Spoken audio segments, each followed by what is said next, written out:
Hello everybody, MD Polo here. Thanks for joining me. Today I'm filming away from my normal filming location, so please bear with any noise that you may hear in the background. I'm actually at my home away from home at Point Blank in Carmel, Indiana. Today we're going to be taking a look at a pistol that some say was innovative and needed in the industry. Others say that it was a pistol that was destined to fail. I'm not sure which camp I fall in yet, but it's definitely something interesting and worth taking a look at. You may guess that I'm talking about the Hudson H9. Now this pistol has been safety checked several times, so no need to worry there. We're going to be taking a look at the Hudson. We're going to go through the specs and then talk about where they are now and whether you should take a look at buying a Hudson H9 now. And I very much look forward to your comments at the end of the video. Do you own one? What do you think about it? Would you buy it again, yes or no? And now, would you consider buying one after we've learned of all the legal issues and where the company stands now? So let's go to the tabletop and get going. Okay, we're back. Once again, I'd like to apologize for any background noise that you may hear since I'm not filming at my home studio. I am filming at Point Blank in Carmel, Indiana, and the place is hopping. They got new guns in, the range is full, it's on a Saturday, so I'm sorry about the background noise, but it is what it is. In front of you, you have the box the Hudson comes in. It is not a case that you can travel with. However, it is a nice, solid cardboard case. And if I can show this on film, it opens through this flap here. And the nice detail is this flap is magnetic. If you can hear that, it just locks in there. So that's nice detail. Hudson did go out of their way in trying to take care of details. So you open it up, you've got the owner's manual. It's not very thick. It's not a manual that was printed in 2,000 languages, but it does its job. They did it well with it. Then you got the pistol, and it is in this cutout that is very form-fitting, and it's actually a little tough to get it out of the case, which is a good thing. So bear with me while I do that. Put the pistol aside, and again, it has been safety checked. Then you pull the cardboard out from the top, and you'll find it comes with, at least this one, came with 2 mags in the box and 1 in the pistol, so 3 mags. The usual waste of space lock that they give you, and that's all you get with a Hudson H9. So let me get rid of the box and we'll come back to look at the pistol. Okay, we're back. So take a look at the Hudson. It was made by Hudson Manufacturing, and it was unveiled at the 2017 SHOT Show in Las Vegas. It apparently was 3 years in development, and the H9 brought multiple patented and patent-pending features together with a new pistol design. They tried to really think out of the box and do something different instead of just putting lipstick on everything else that was already out in the market. Being a new company, they were founded by husband and wife team of Cy and Lauren Hudson. Their first pistol was the Hudson H9, and it is chambered in 9mm. As I read you some of the specs and give you a little bit more data on it, I'm just going to walk you around. And like I've said before, this has been safety checked, so please don't freak out. So like I said, it was an interesting attempt at creating something that was an 1911 style pistol, striker fired with a very low bore axis and with interesting engineering, as you see the shape of it, to try to manage the recoil as best as possible. They also did a great job in doing minimal external controls. So let's take a look at the specs of the Hudson H9. Like I said earlier, is a 9mm. It has a length, let's set it down, it has the length of the pistol is 7.625 inches. The height of it is 5.25 inches. The width is 1.24. And you can see how thin it is, but also that really nothing sticks out. There's no big controls that protrude from it. They actually did a really good job at keeping this thing sleek and slim. The weight of it is 34 ounces, so it is hefty. Although, even though it's slim, but it is a pretty hefty gun. Capacity is 15 plus 1, and it came with an MSRP of $1,147. At 34 ounces, it places in the company of guns like the Beretta M9. It's just to give you an idea of the weight. The Beretta M9, the SIG P226, and to an extent the SIG P229. So that'll give you an idea of a weight reference. Looking at the slide, it's an all-steel slide that has front and rear slide serrations. They are very positive. They do their job, although I actually wish they were a little bit sharper, but you definitely can get a hold of them. In the front, you have a Trigicon HD night sight, and this is where the light's going to start to freak out on me. But yeah, I just put my hand in front of the muzzle. Like I said, it is unloaded and verified. So let me see if I can play with the light on this side. So it's a Trigicon HD front sight. The rear sight is just blacked out with serrations. It is an iron sight with a ledge, so if you need to do one-handed manipulations. It's got the external extractor here. And that's pretty much it for the slide. They did a really good job with it. It does have serrations back here as well. Looking at the grip, at the frame of the pistol, it's also a metal frame, so it's an all-metal pistol. It has an ambi slide lock. It is not ambi on the mag release, but it is reversible. So no need to worry for the lefties. It's got G10 grips that are pretty smooth. It is awkward because the whole gun is thin and very smooth. However, once you hold it, it just locks in. It is one of the most comfortable pistols to hold in my hand that I've ever had the pleasure of working with. I'm sorry about that.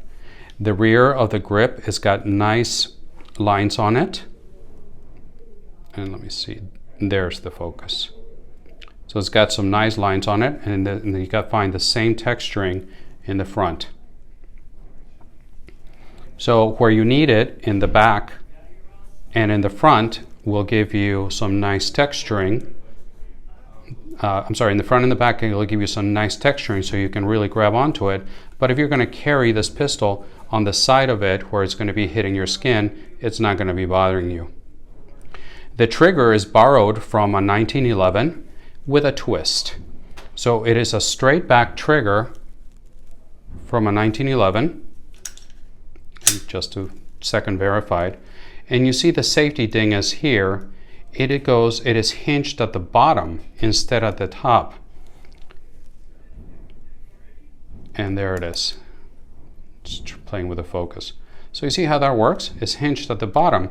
But once you engage it, then it's a straight pull trigger. It's a straight pull back. There. And you rack it. Sorry about that. You rack it.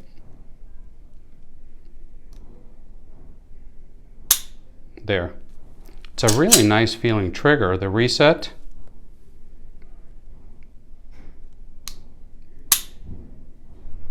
The trigger feels really nice.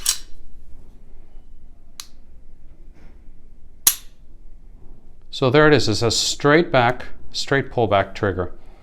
And while I've got some focus that is working with me, let me give you a close-up of the pistol there. There's no magwell to speak of. There's the slide lock. Now I'm not going to pull it apart on camera because it's a pain. It's a little bit of a pain to do so for me. But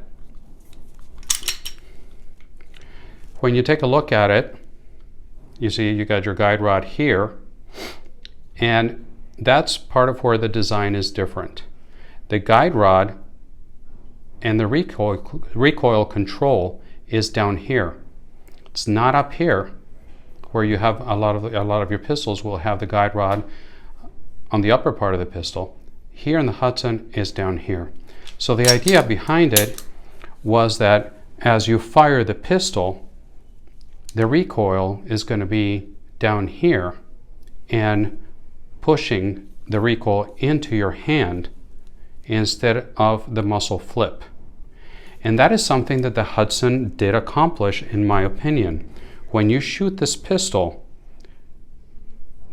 the feeling that you get is that it's pushing you in instead of flipping up.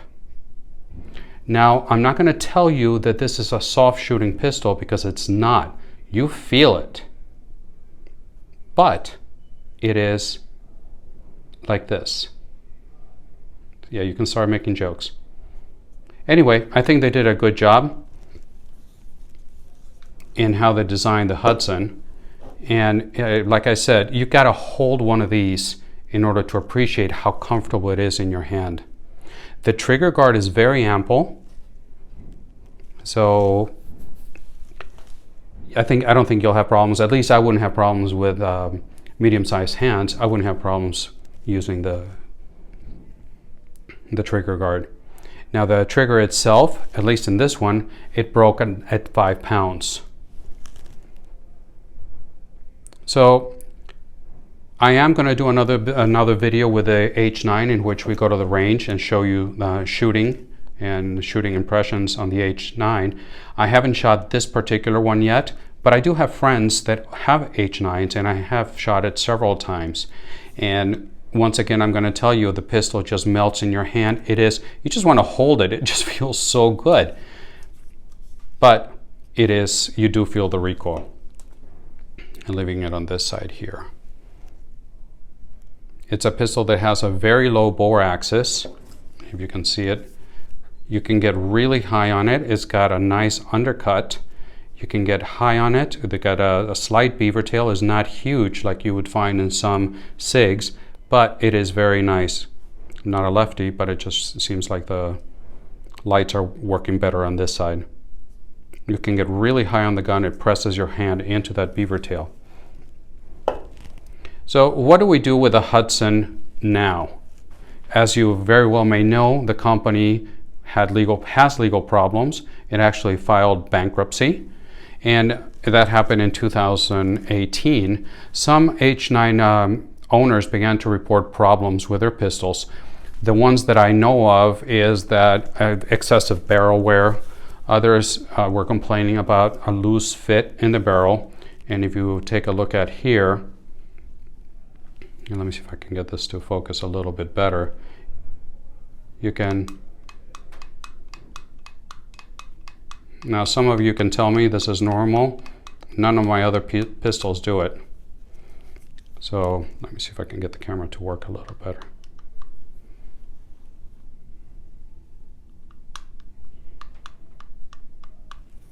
It's easy to push. So that's one of the issues people have been reporting. Others have been the guide rods just popping out. You're shooting your pistol and all of a sudden, boom, guide rod goes flying forward.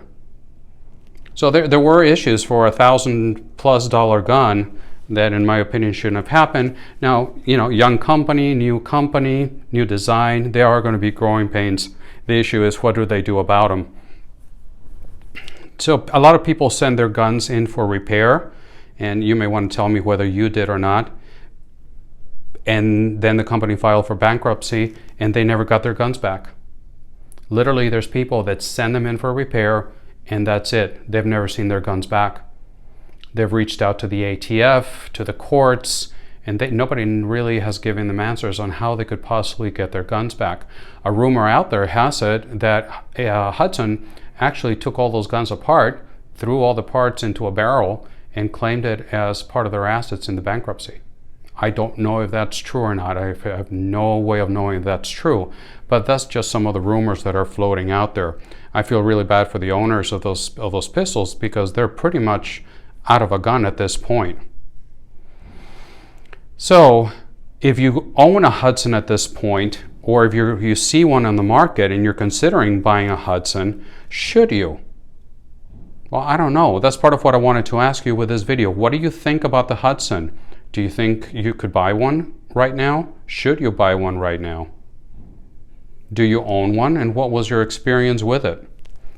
There is a company, because my concern was, okay, let's say that I buy this pistol or buy something like this, and all of a sudden something goes wrong with it. What do? There's no parts. There's a company out there that is called Hudson Gun Parts, and you can find them at hudsongunparts.com. And I have no experience, full disclaimer, right up front, I have no experience in dealing with them, but what I'm reading on from reports is that they are doing a very good job in manufacturing parts for the Hudson, and that the parts that have been received by clients are of very high quality and well manufactured. However, they are taking about a month or two to receive their parts once they place the order.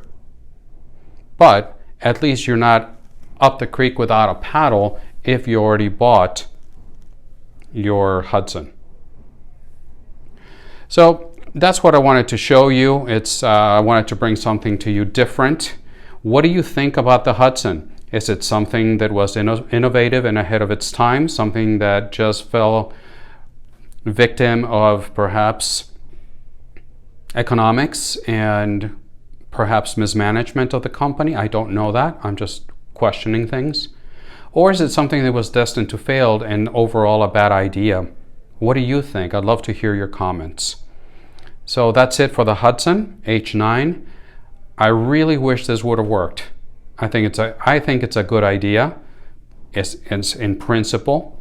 And again, you got to hold one of these pistols because it's a joy to shoot and it just melts in your hand. So anyway, guys, ladies, here it is, Hudson H9. I went a little bit long-winded and perhaps bouncing around a little bit. My setup is not the best here, and we just did the best that we could. So thank you very much for your time if you made it this far, and please try to follow me on social media. I post more pictures on Instagram and announce things on Instagram before they make it to YouTube. So the links are below for that on Instagram and on Facebook, but I'm more active on Instagram. So thank you very much, and until the next one, God bless.